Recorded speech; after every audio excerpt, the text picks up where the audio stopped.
Welcome to Jenkins and Jonez on the Volume Podcast Network. It's Monday, August 16th, and we've got a potpourri episode of some random shit to talk about today. A cornucopia of topics.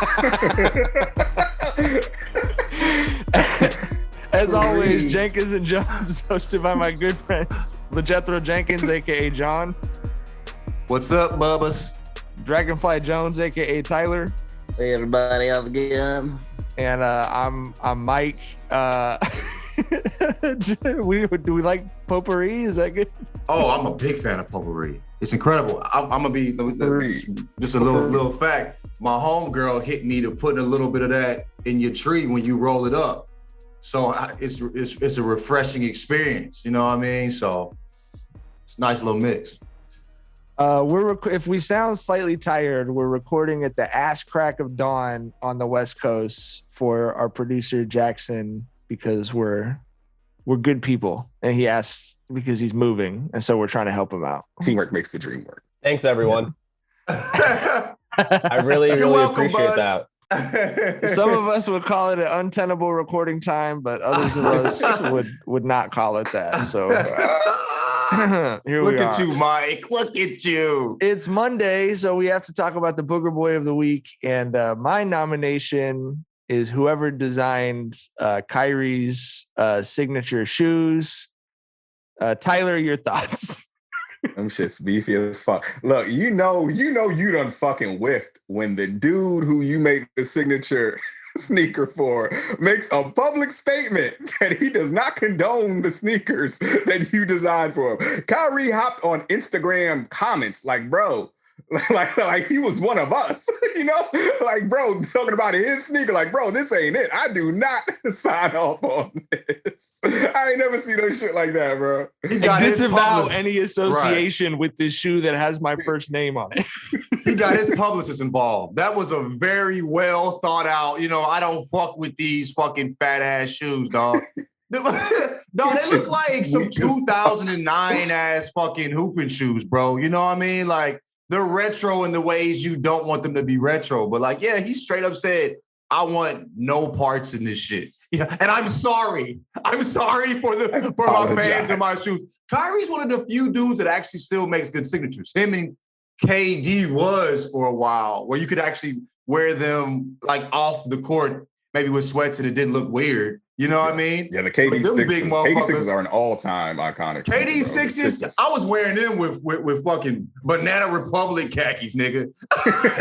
Yeah, that's a beautiful fucking You know what shoe. I mean? I'm wearing them with my J. Crew fit back in fucking whatever when they came out or whatever. But I love them shits. But yeah, like there's one of the two, and now them shits only on the court, and they still don't look good on the court. You feel me? Like, hell no, bro. I feel like Kyrie kind of pulled back the curtain on shit. Like, do players have involvement on the design of their signatures? Like, I always assumed they did, but Kyrie seemed like he got blindsided by the debut of his new shit. So now I got questions. I don't know what the fuck goes on with signatures now.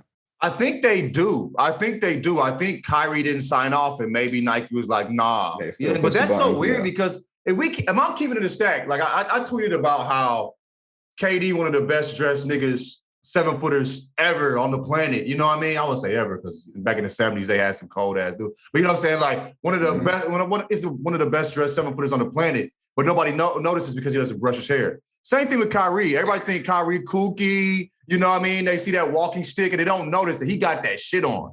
Kyrie, one of the coldest dressed. He has great taste. So like his shoes always look good. They should listen to, if anybody is listening to Kyrie for sure. You know what I mean? But yeah. So I had a lunch with George Raveling from Nike a couple of years ago, and I asked him about that with the signature shoes because I was just curious about it. And he said it's more like they would have input on what kind of shoe it is, right? Like, okay, I like this, I like a retro feel or whatever. The designer would do, Nike does their thing. They bring it back to the athlete for like tweaks and a final say. So it's not like maybe there's like input on color, but it's 90% the designer with sort of guidance on the front and the end from an athlete. And it sounds to me like the guidance on the end, obviously, but Nike's kind of been fucking up, bro. Yeah. I mean, you know what I mean? Like, if you think about it, like, I mean, they fucked up with Allison Felix. badly. Mm-hmm.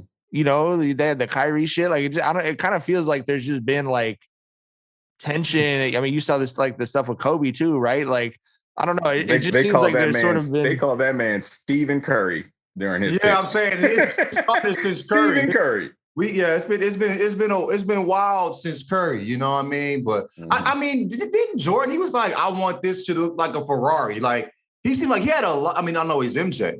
But he had a lot of input. You know what I mean? I feel like, Tinker Hatfield kind of had the ideas and he ran them past Jordan from what I understand. Of course, Jordan will give it the thumbs up. And I think you're going to mythologize that as, you know, it's the more they don't want it, you know, tinkered. They're not the tinkers, right? Like they want everyone to think like, oh, wow, this is MJ's shoe or whatever. But I think I want it to look like a Ferrari is probably about as detailed as you know what I mean, as it gets. Like I want it to look cool and red. Like I know he's not getting into the weeds of design, you know what I mean? But he's saying like, yo, this is it. This ain't it. I don't like how it feels. But I mean, like, what's wild? I mean, look at LeBron. How good has LeBron been, right? Like we all think he's a GOAT. How bad have his shoes been? Well, I don't know. Mike doesn't necessarily believe that, but like, how bad has his shoes been? Like, when's the last time you saw LeBron and wanted them on your feet? Yeah, it's been a minute, bro. It's just the gap between Jordans and all other signature shoes. It's just insurmountable. Kobe's are crazy though. Kobe's are fire. Yeah, Kobe's are the closest to Jordan. Barclays are fire. Pennies are fire. But I mean, those are different generations, obviously. But them Jordans from 1 to 14, I feel like they only missed once, and that was with the 2s, bro. Like those motherfuckers been 13 for 14 for 14 a 14-year span in my book. And the low top 2s actually got more popular as they got older. You know what I mean? Like the high tops, though. Yeah. Hey, I think even the only Jordan that was like a mellow was the 2, and I'm like, why you give him this weak ass fucking the worst silhouette? MJ had some player editions before player editions even existed when they gave him the 2s. MJ had Team Jordans before Team Jordans even dropped. Right. When he dropped the 2s. I'd rather have the Team Jordans than the 2s. You know what I mean? The first Team Jordans were better than the 2s. Oh, yeah. The first one was dropped in like 98. Yeah, the first one was crazy. And the second one was that kind of looked like 12s. Niggas, that was too far for me. I was off the bandwagon. Niggas still had that little swoop, the little swoop on the side was little as hell. Yeah, the swoop on the 12s was big as fuck, and the swoop on the Jumpmans was like that. That was an 11.5, nigga. Exactly. That's what they gave us, man. Them shits was weak as hell, man. But niggas was still wearing them with their Tommy overalls and whatnot. Yeah. I was like, that Jumpman. Bro, that Jumpman logo made anything fucking cool up until a minute. We were like, okay, these Team Jordans some bullshit. Right. It is interesting that still, I mean, I'm wearing the hat that I'm wearing right now with the Long Beach logo and the Jumpman logo. Like when Poly Football was sponsored by Jumpman last year, the kids still, you see the fucking Jumpman logo on something. They like, none of these kids were born while this dude was still playing professional basketball, but like the Jumpman logo is still so significant even to like kids now. It's kind of crazy. It's hard to do that. You know what I mean? High school kids think Drake is fucking like 90 years old now. You know what I mean? But the Jumpman logo is like, oh shit. Like, Jordans ain't really going as crazy as they once. I know some are, but I think like, you know, I don't see like people clamoring as much for like Jordan releases on like it was a design thing for a long time, and now it's a status thing. Okay, that makes sense. You know what I mean? Now it's like, oh wow, like I mean, I think you saw that like when Michigan football got sponsored too. They weren't like, oh, our jerseys are about to look so much better. It's just we have a Jumpman logo on a football jersey. Like yeah. And I think like if you have like how many teams is Jordan sponsored? There's like we're like one of the 12 teams that, you know what I'm saying? They've kept it pretty exclusive. Yeah. Right. Which is smart because that's what their remaining cachet is with kids, at least. You know what I mean? It's like no one else has this. I'd rather have a Nike sponsorship if I'm keeping it a stack though. Cause I mean, knowing you getting a fucking Jumpman swag back like 2-3 times a year, that shit matters to a lot of these kids. I mean, I feel you, but I think Jordan, like I said, Jordans ain't, I mean, I don't know. That may be just me. I'd rather have. I'm an Air Max ass nigga though, because I'm a '90s ass motherfucker. You feel me? But I feel like I'm not wearing anything with jeans outside of like Jordan 1s. You know what I mean? Like I'm keeping it a stack. I'm not putting no fucking 12s on with no motherfucking jeans, bro. Like, that's not with my style, you feel me? Them shits is big now, bro. The 4s even look big to me, and I love them. Those are my favorite Jordans. And I put them on with jeans. I'm like, nigga, I got to wear sweats with these big motherfuckers. Like, yeah, it's crazy. Let's talk about our feel-good story of the week to get your week started right. I know Tyler feels so happy about this and fulfilled, but J.R. Smith has officially now an Aggie, NCAA signing up to play golf. Tyler, I mean, this is like, I feel like this story was like tailor-made for you, bro. First off, I want to say a big motherfucking Aggie pride and welcome to the Blue and Gold family, my brother. You are now an Aggie, and that shit is for life. You know what I'm saying? Aggie fan forever. And I am excited as hell because J.R. Smith is the perfect dude for like A&T. He's kind of like everything A&T is. You know what I mean? My time there, I loved A&T because it was a group of just down home, you know, down to earth ass fun motherfuckers. And JR's that, you know, he might be 40. I don't think he's going to be at any fucking house parties or kickbacks or anything, but he embodies the spirit of what an Aggie is. Like when I saw that J.R. Smith got accepted to A&T, I was like, okay, that makes sense. That aligns with what A&T does. You know what I mean? So yeah, man, I'm very happy to have him in the fold. You don't think JR gonna pull up to the probate?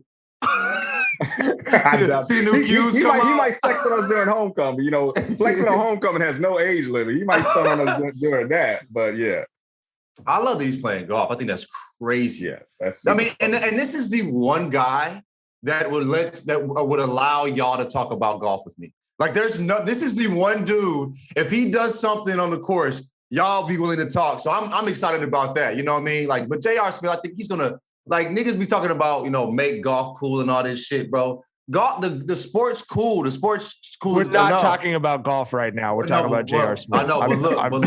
But I'm saying the shit surrounding it isn't. And J.R. is cool enough to make, you know what I'm saying, it, you know, palatable for people like yourselves. I have no idea how good J.R. Smith is, but if he's granted his eligibility, because that's kind of what we're in limbo now, he's making that damn team. You don't fucking cut J.R. Smith from your golf team, regardless of how terrible he is. You know, that's the golf. He's not terrible at all. He's a +7. That's pretty solid. I mean, and if he's playing, like practicing how they're practicing, I mean, that handicap's going to drop for sure. Golf is an interesting collegiate sport too. Like, most NCAA Division I programs are college age athletes, but like, I don't know if this is the case nationwide, but I know at Long Beach City College, the junior college here, there was a year where the average age on the golf team was like 52.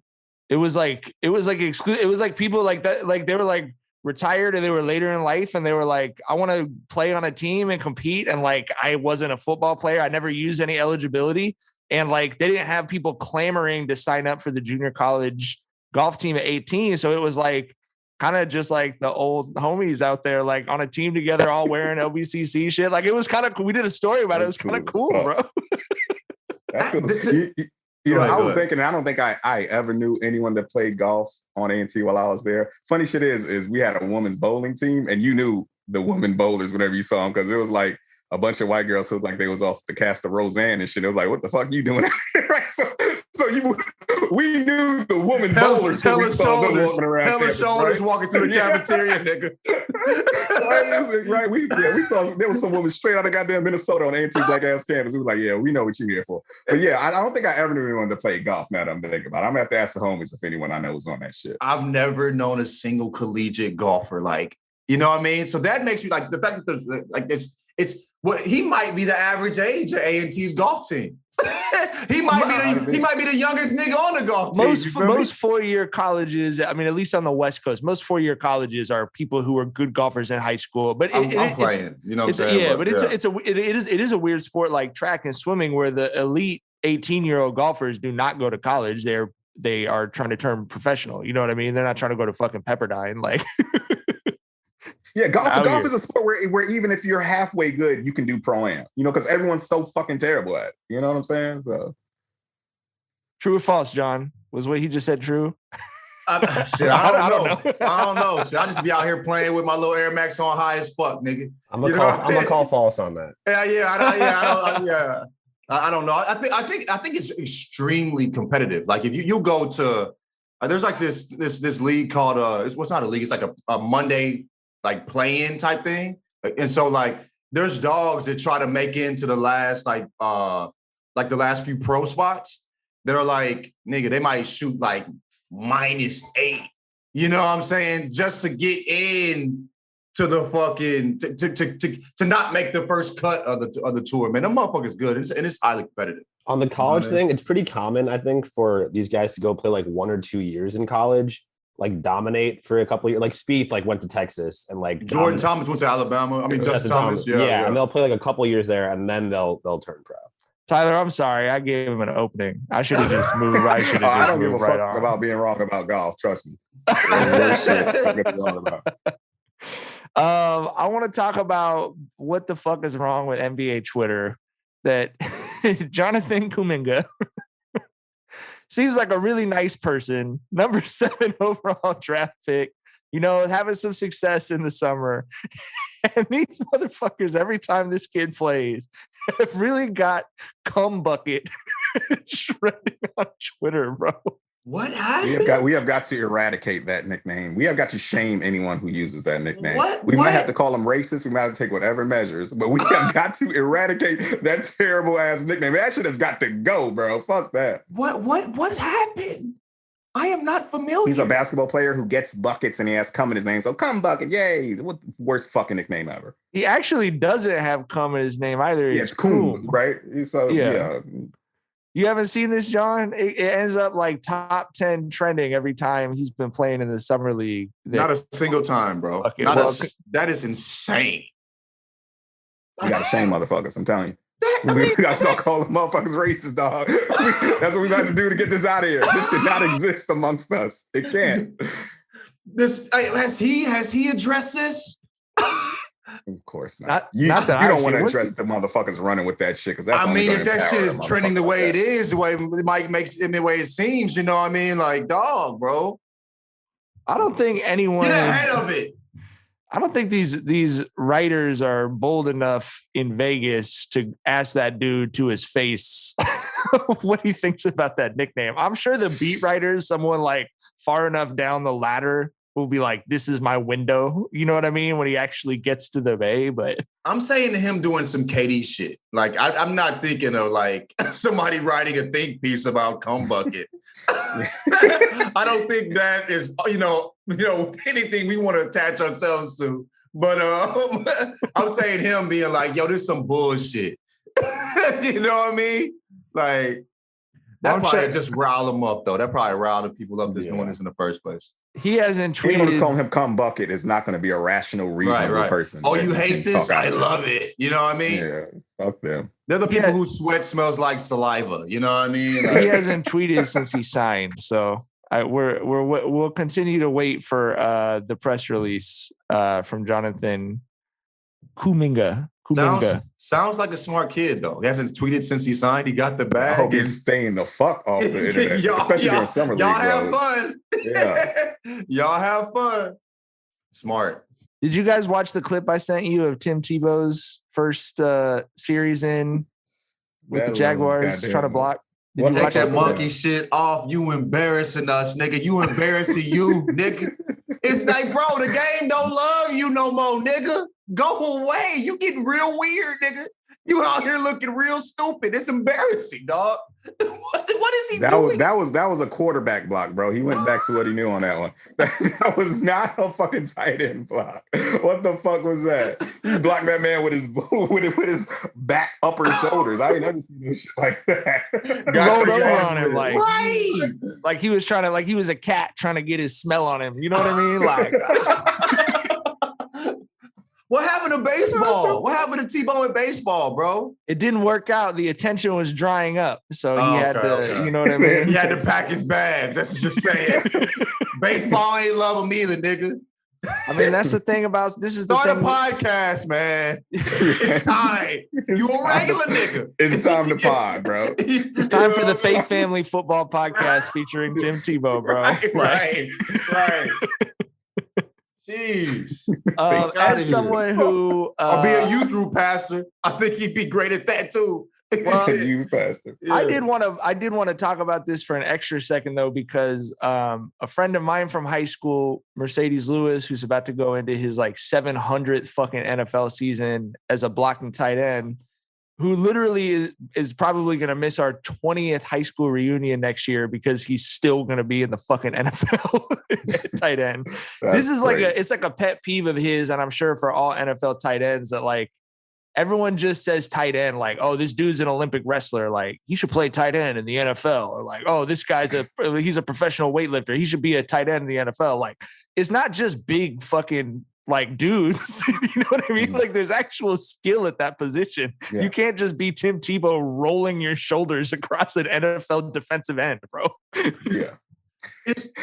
He's like when I saw that, my first reaction was, you thought, like, you know what I'm saying? Like you thought that, nigga, the man didn't even notice Tim Tebow there.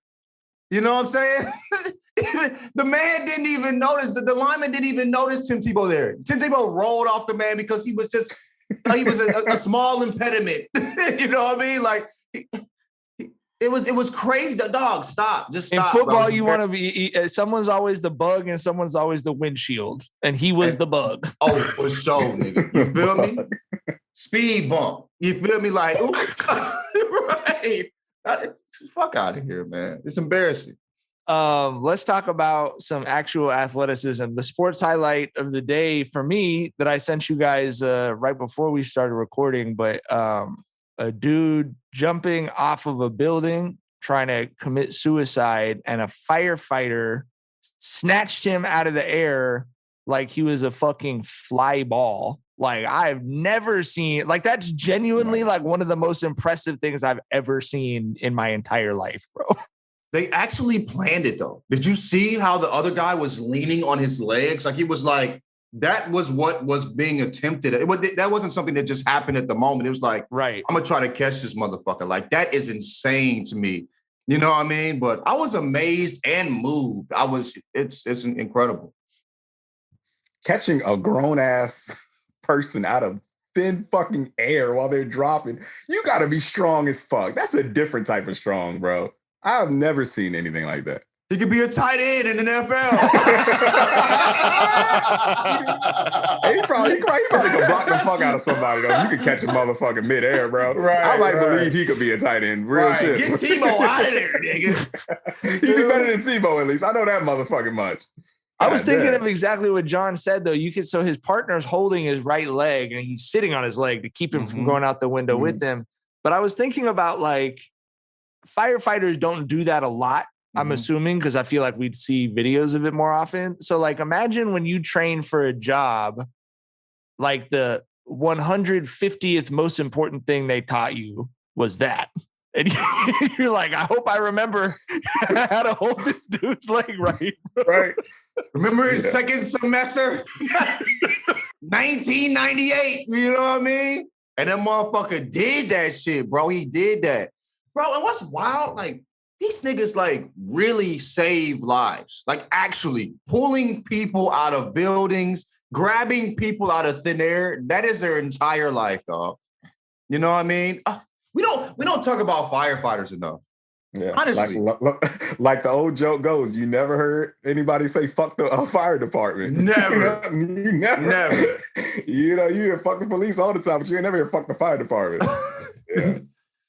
Real ones. You actually know they're going to get shit done when they show up. You know what I mean? When a fire truck or a fireman pulls up, they are going to leave, you know, and they're going to provide a solution to whatever the fuck they pulled up for. So, and they're not weirdos. Like, I'll sit and talk to a firefighter. Like, I remember, like, there was like this big ass like water leak or whatever, and I'm like, "What are y'all doing?" And he was sitting talking rap. He was cool as fuck. I never sit and talk to a police officer. They're fucking weirdos. You know what I mean? Police officers think they're firefighters. They're not. Isn't there like a beef between fighters and policemen and shit? Don't yes. Firefighters not like policemen? Yeah. Oh, so they said that it's like fuck the police too? There is a real rivalry. Like, I know in New York, it's like they play like actual football. The NYPD and NYFD like tackle football. In Long Beach, there's a water polo game every year in the Bay. between the police officers and the fire department. The fire department is filled with like former Division I water polo players from Long Beach. So they always fucking scrape that shit up. But yeah, no, that's always like I think it's like mostly friendly. But then if you get like if you're around a firefighter when they're drunk, it's not. Yeah. You might get some unfortunate truths from that guy. Yeah. What if he snatched his helmet off and it's an FTP hat on, like under the nigga? I would have fell in love, nigga. I'm talking about like, I'd have been old girl in 5 heartbeats, like squirming in my seat. You know what I mean? Like, you know what I mean? Oh, beautiful man. You know what I'm saying? Sheesh. John, can you please tee us up for a conversation about, sometimes on Twitter, you just see an instant classic. And I feel like the James tweet qualifies as one of those instant classics, bro. Bro, it's one of them things that is right there, and it's been right there your whole life. Wait, read the tweet. Read the tweet so people know what you're talking about. This guy jumped, he probably, like you said, like Mike said this before, like the guy that probably didn't know what he had. You know, when he said it, he probably didn't know he had that heater coming, but it caught me like, it like slapped me in my face. You feel me? Niggas be named James and it be one nigga. I'm calling James from here on out. It's been right there the whole time, and we never said anything. Why is James plural? Why is a nigga's name plural? You are James. Okay. James. You are James. You are Charles. You are from here on out. You are James. You are Charles. Bro, what if my name was Johns? Well, what type of sense does that Johns make? Hopkins. Isn't Johns Hopkins? I look at that shit all the time. Like, why the fuck do you have that S on your name, bro, John? Niggas always adding the S to shit, bro. And I'm gonna fall for that too. I'm one of them niggas. I'll be adding S's and shit, but not this time. We draw the line at Jane. We're taking the S's back, goddamn. We're taking the S's back. We taking that motherfucking S off of Sonic, off of Sonic and off of JCPenney, and we Aldi's right? is Aldi. I'll always say Aldi's. You know what I mean? Like, come on, bro. Pennies. I ain't at Pennies though. I don't even reference that name. When's the last time you went to a JCPenney's, bro? Shit, like 3rd grade. The smell literally gives me a headache. Yeah. I was never happy to go to JCPenney's. I knew like my mom was going to buy me some bullshit out of there. Like I knew I was not coming out there fresh, bro. You were coming out of there with Chaps Ralph Lauren.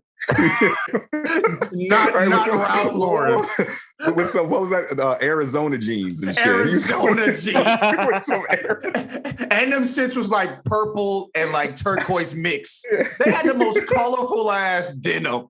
Why do I need mustard denim? I don't need mustard jeans. You know what I mean? Why are you making these? Anyway. So in Long Beach, the elementary school kids wear uniforms. And so I remember we took Vincent to Old Navy to get his uniform shit. Because all the, the stores all stock it because all the kids have to buy it. And he was kind of complaining about being in there. And I almost gave him the full, when I was your age, I was just like, you're in Old Navy right now, bro. Nigga, I was shopping at Sears, nigga. Yeah, you didn't have to go up an escalator to get to this fucking store. There's a bookstore right next to it. Like, you know what I mean? Calm the fuck down. My jeans were sold next to a dishwasher, nigga. You know what I mean? It was a weight set, a bitch weight set. That's where I got my Arizona jeans. You feel me? Like, nigga, dog. Don't be, you can't talk shit. You know what I'm saying? Golly. Sheesh. All right. Last but not least, these were sold next to a Bowflex, nigga. And you complain about Old Navy, motherfucker. Nigga was doing sit-ups right next to my shit, nigga.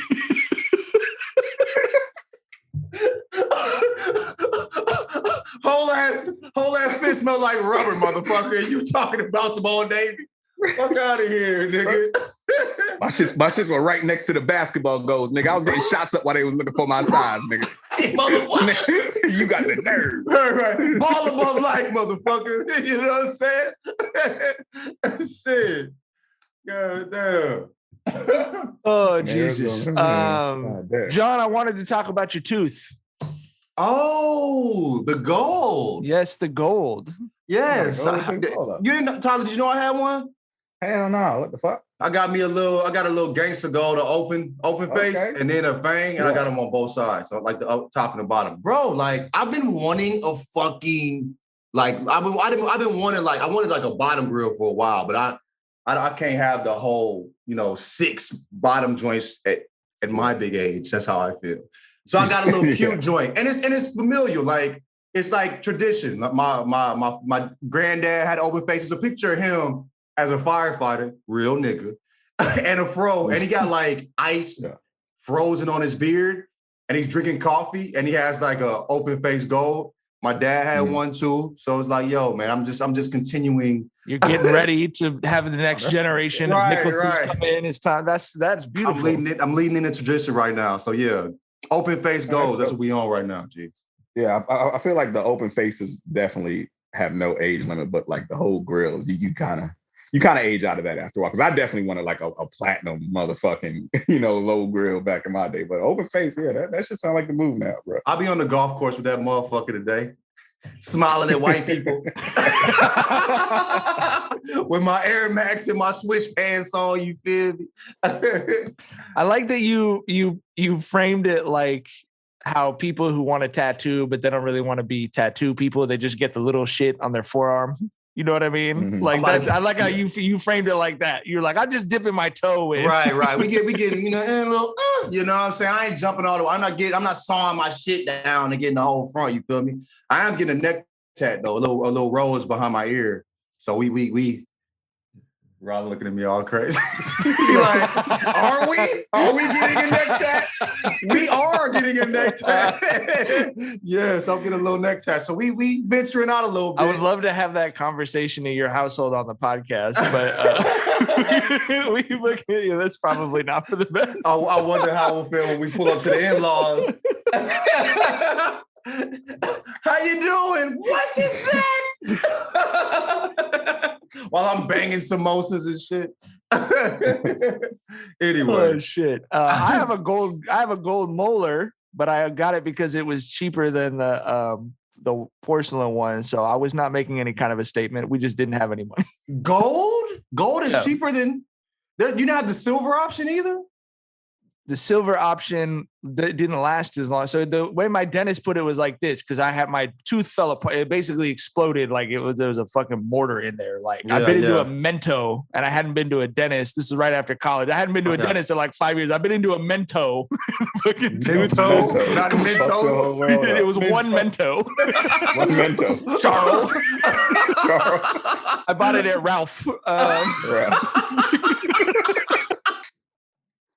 That S changes shit. We need the S's. A Jane and a James is a totally different nigga, dog.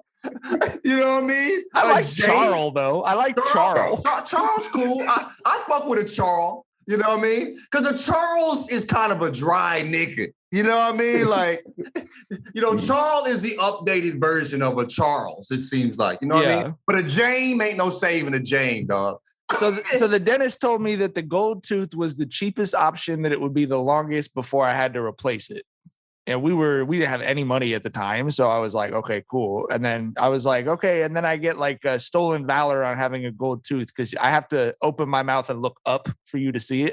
Okay. But it's in there. Yo, I want to talk about Charles a little bit more. I'm sorry. Charles, when we were in middle school, that was a decent name, right? Like there were cool Charles in middle school, right? Mm-hmm. Were there cool Charles in high school though? Did the Charles fully grow into their Charles form in their formative? Maybe that was the point, like between middle school and high school, where like Charles wasn't a cool name anymore. So I imagine there were some cool niggas named Charles in the 70s in high school and even in college. You feel me? But like, did we see the Charles, like, you know what I'm saying, fall off? Did we witness that shit? Did we witness the death of the Charles? I know one cool Charles who's like our age, but he goes by Cash. I sent you guys a picture of my dog Cash. Yeah, for sure. Nigga. He doesn't He's go not by a Charles. He's not a Charles. Actually, he doesn't even go by Charles. When people use his quote unquote real name, they call him Chuck. Bro, so he ain't He was like, I'm putting Charles. He never been a Charles, nigga. He was just named Charles. You know what I mean? But most niggas, most Charles ass niggas, I had some cool Charles. Like I knew couple cool Charles in like 2 or 3 in middle school. But in high school, I didn't know anything. Them niggas weren't, you know, they were like felines, you know what I mean? Like they was cool in middle school for a little bit, you know what I mean? When nobody rocking them in high school, you feel what I'm saying? Like, dog, I don't know, man. I wonder if we witnessed it. We know we're gonna get like fucking 15 Charleses hitting us up on Twitter after they hear this shit. And you might be a cool Charles if you listening. I'm not mad at it. But hit us up. Please do. Let us know that there's still real ones named Charles. Because I'm truly wondering this shit. But which going to put you in the uncomfortable position of having to inform those people of whether they're correct or not. I'm not going to be judged in that situation. There's a Charles that I follow on Twitter now. Yeah. There's a Charles that I follow on Twitter now. Think about it, and his Twitter name is Charles from Work. So I feel like he's leaning all the way into being a Charles with that Twitter name. Charles from Work. Charles from Work.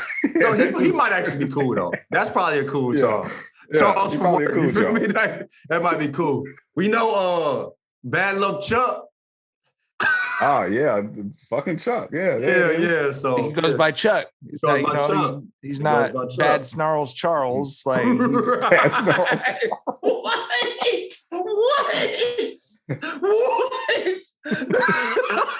Okay. True. Okay. He's not Bad Snarls Charles. He's not. That is a fact. That's a fact. That's a fact. I appreciate it. All right. That's all we got time for today. We'll be back on Thursday with Tenable versus Untenable. We might maybe we'll find out some new white celebrities aren't bathing. All kinds of exciting things. Can we start a book club or like a movie club or something? Like I'm all the way in. What are you reading right now? I'm reading One from Other Sons again? Yeah. I mean, yeah. I didn't all the way get into it the first time. You feel me? Like fucked up. And we can have to because we just had Tyler on, but he loved that shit. Chelsea, who I know has been fucking with the podcast forever, read it. We were talking about it on Twitter too. I love that's like I think that's probably the best nonfiction book I've ever read. I didn't like, I'm saying I never got like I didn't really start it. Like I read like, you know what I'm saying, that I move on to something else. But like now I'm into it. Like I got high yesterday and was reading it while high because I was like, I don't want to watch TV. I want to read this. You know what I mean? Like I cried in the first 10 pages of reading that book. I see. Because it's so beautifully written. And I feel like it's the first thing that I had read that was about every Black person that I knew. Because you read shit that's just about the inner city, or you read shit that's just about like college educated suburban Black people or whatever. And this was like, this is the missing chapter in everything you heard about the country of like Black people were all in the South for the fucking obvious reasons. Yep. And I grew up on the West Coast in a city with Black people. Like, this is how that happened. And you start reading into, like, I've been doing research in Long Beach about that. Like the book's about, for people who don't know, the Great Migration of Black people leaving the South. And it's like literally explaining how Detroit ended up being such a Black city because Chicago, of a specific New York, train line. Right. You know what I mean? And that you could literally trace, like, these people came from Alabama because there was a train line that went from there to Chicago or like whatever else. It's crazy. I feel like for you being from St. Louis, you're going to find a bunch of that too. Right. I mean, it's like, bro, like to me, when I'm reading it, it's like she's just painting pictures, bro. You know what I'm saying? She's just painting pictures. Like the way she writes is so beautiful, but like, it's really moving. And it's like, I find myself a lot of times, like I know, what went on in the past, but she gets so deep into the crevices of how like shitty the system was. Talking about the caste system within, Jim Crow and all that shit. You know what I mean? It's like, dog, it's it's like, wow, motherfuckers really went through this shit, bro. And we act like that's not going to affect, we're talking about the 1920s, nigga, that's 100 years ago. You know what I'm saying? Like, you think that shit's not going to affect the current time?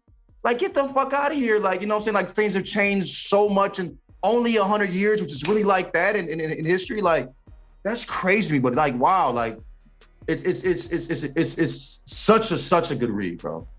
She stuck her ankle in it, you feel me? I'd love to do a book club or movie club or whatever. We'll talk about it in the group chat and we'll tweet that out there for people. But yeah, let's get that going for sure. Because it's summer. Yeah, it's time, bro. This we do. We had a preseason football segment today. Bro. You know what I mean? So we could throw some. We've been books and movies. We've been doing book clubs for like the last 3 years. Yeah. You feel me? Like this ain't, you know what I'm saying? Why not? Fuck it. It's time, bro. All right, we'll discuss amongst ourselves and then tweet it out to everybody as well. But definitely come back on Thursday. Thank you for subscribing. Thank you for giving us 5 stars. Thanks for telling your friends, and we'll see you guys later. Bye. Bye.